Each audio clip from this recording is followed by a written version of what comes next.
Welcome, students.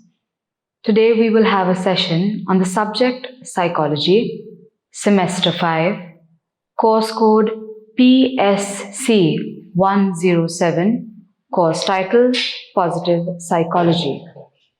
The unit name is Positive Cognitive States and Processes, and the module name is Hope and Optimism, Explanatory Style, and the Benefits of Optimism.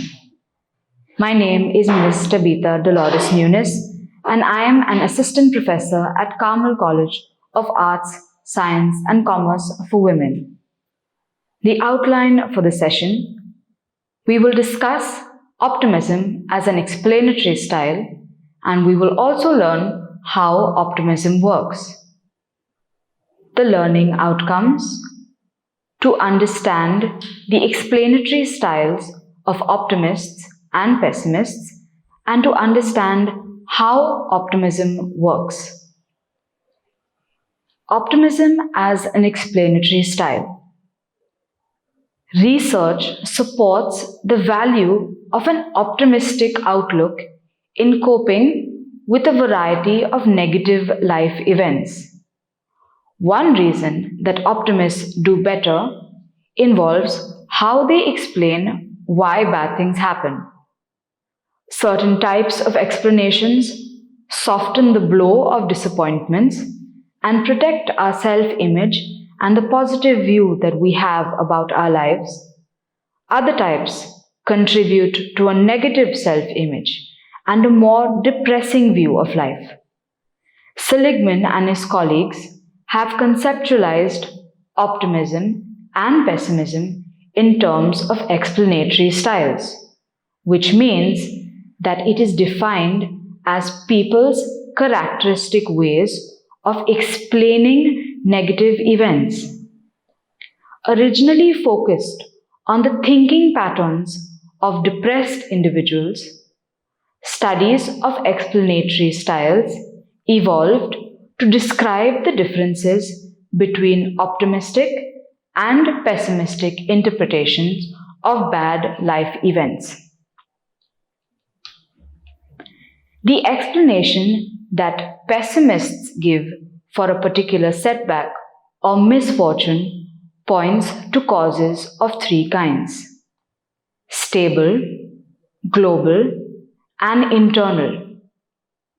Stable causes are those causes which are enduring and therefore unlikely to change in the future.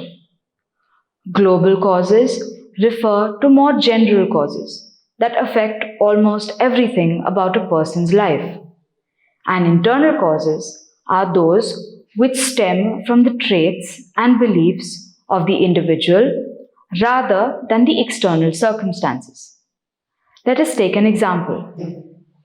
A college student fails in a big math exam and says, "I'm just no good at math," or "I'm a bad test taker."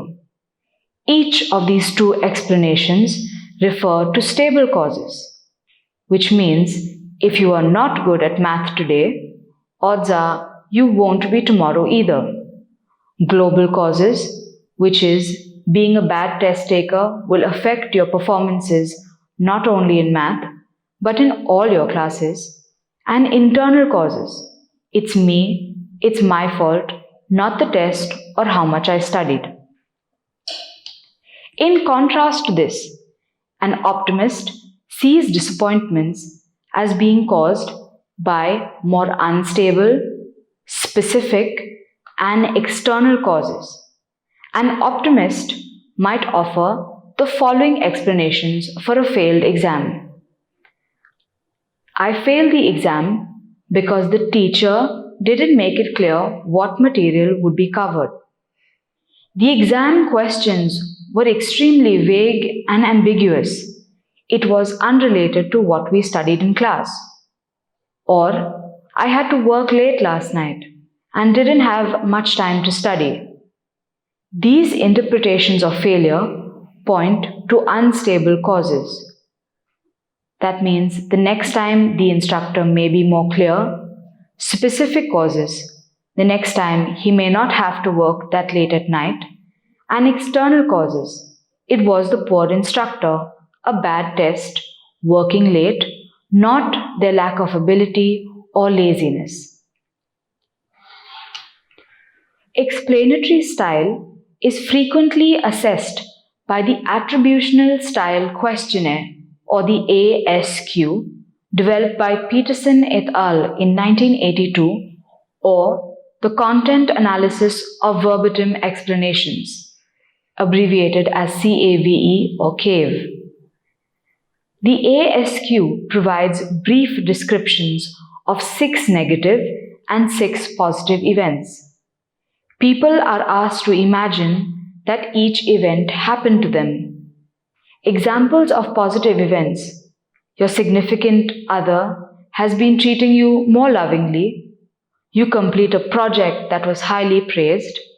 And examples of negative events would be: you meet a friend who acts mean to you, you can't do as much as people expect of you. People are then asked to describe the one major cause of each event and to rate these causes on the internal-external or stable-unstable and global-specific dimensions. Was the cause something about you, that is internal, or about the situation, that is external? Was the cause a permanent aspect of your life, that is, was it stable, or temporary and likely to change, which is unstable? Was the cause true of your life, or personality generated, global, or limited to this one situation, which is specific? Separate scores are calculated for positive and negative events. Next, for the Content Analysis of Verbatim Explanations measure, also known as CAVE, researchers scored the various dimensions of explanatory styles based on written documents. These might involve personal essays, autobiographies, therapy transcripts, personal letters, diaries, or interviews. Researchers identify naturally occurring explanations for bad events within these documents. Identified explanations are then rated by judges according to the ASQ scales, which is internality, externality, global versus specific, and stable versus unstable. The CAVE measure allows researchers to assess the relationship of optimism and pessimism to life outcomes without conducting long-term or longitudinal studies. For example, Peterson, Seligman, and Valiant in 1988 used the CAVE measure to evaluate interviews of Harvard students in the late 1930s and early 1940s. Optimism and pessimism scores were then related to data on physical health and morbidity collected 35 years later in 1970.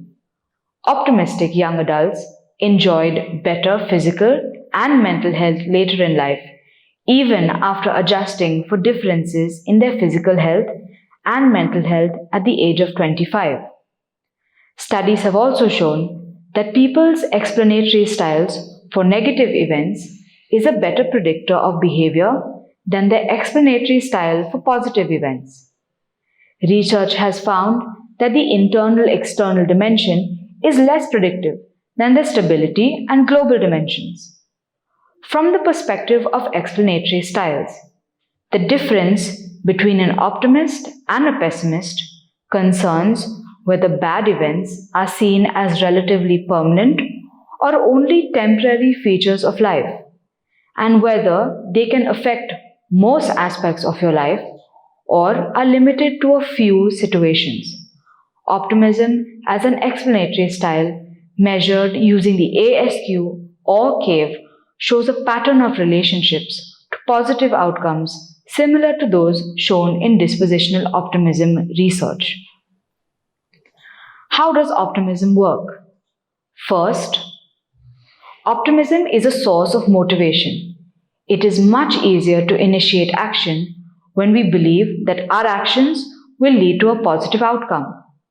This is particularly important when we face obstacles that may tax our persistence. In the face of disappointments, optimism energizes continued action, while pessimism leads to giving up. The explanatory style of optimists offers one reason for these motivational benefits. By interpreting bad events as temporary and limited to specific situations, optimists protect themselves from strong, negative emotional reactions that can undermine their confidence and interfere with effective coping. The connection of optimism to more effective coping is a second way in which optimism works. Optimists are better at dealing with stress. They are more likely than pessimists to use active coping strategies aimed at confronting and solving their problems. In their study of college students' adjustment to the stresses at college, Aspinwall and Taylor found that optimistic students set to work finding ways to deal directly with the challenges of attending class, preparing for exams, writing papers, and developing new relationships. Studying, preparing for tests, talking with other students, and they planned the use of their time. And these were active, stress-reducing approaches used by the optimistic students.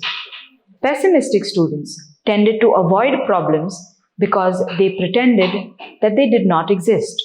They wishfully thought that they would somehow go away, and rather than reducing the stress, they tended to reduce their social interaction with fellow students. A third advantage of optimism is flexibility in the use of different coping approaches.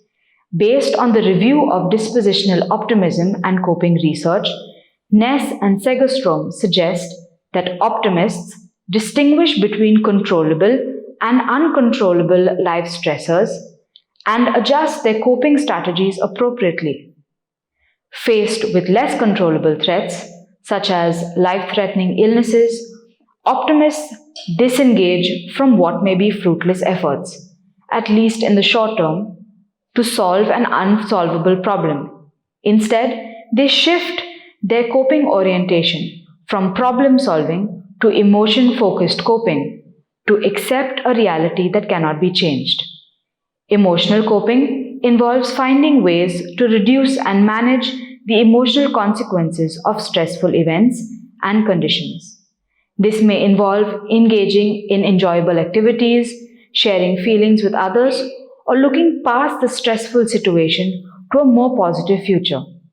Knowing what you can and cannot change is a critical element of effective coping captured in the well-known Serenity Prayer made famous by Alcoholics Anonymous, which states that we want the serenity to accept the things we cannot change, courage to change the things that we can, and wisdom to know the difference.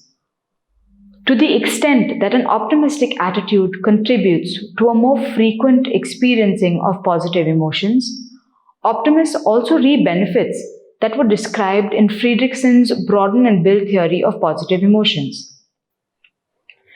It helps to enhance resilience in the face of distress and also increases the likelihood of social support from others. Finally, an optimism-positive emotion connection would also include the beneficial effects of positive emotions on physical health.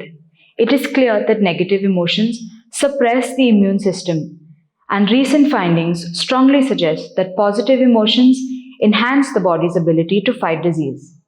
The health benefits of optimism and the health risks of pessimism may stem in part from physiological factors which are related to the differences in the relative prevalence of positive and negative emotion.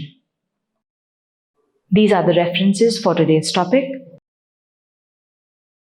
Thank you.